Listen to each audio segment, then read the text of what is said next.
The family-owned conglomerate earns $250 million US a year from its operations in Africa.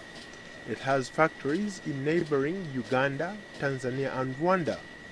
Managing Director Vamilsa said last week that the group expects its annual revenues from Kenya to grow by 4 times in the next couple years, largely due to the increased investment and demand for consumer goods.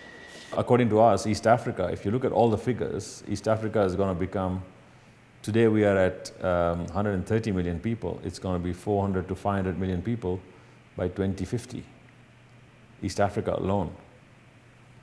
So when you look at all that demand, it's demand-led. All this growth that's coming in is all demand-led.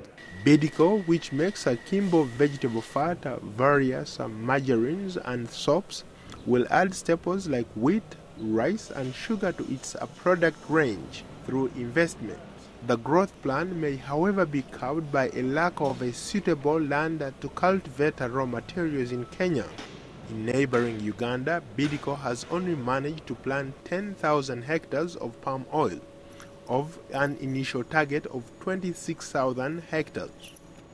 Well, that's the suitable place, and that's where the public-private partnership was done with the Ugandan government, where they actually offered the land. But it can be done around the lake. It can be done in Kenya around the lake too. But land availability is a big problem in Kenya. The Ugandan plantation supplies less than 15% of the farm's requirement for palm oil. Undeterred, the company is casting its eye to other crops used in the production, offering small-scale farmers in Kenya purchase contracts. We are an agribusiness and we're looking at from the soil to the frying pan. So we're ramping up our agriculture activities in East Africa, especially in Uganda and also in Kenya. We're looking at sunflower, soybeans on a massive scale, so we can get most of our raw materials from local sources.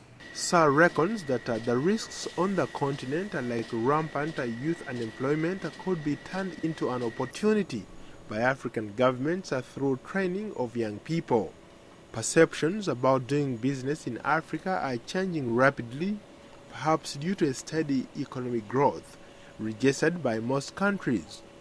Business analysts say that Africa is the next frontier, and 6 out of 10 fastest growing economies in the world are on the African continent. Paul Diho, VOA News.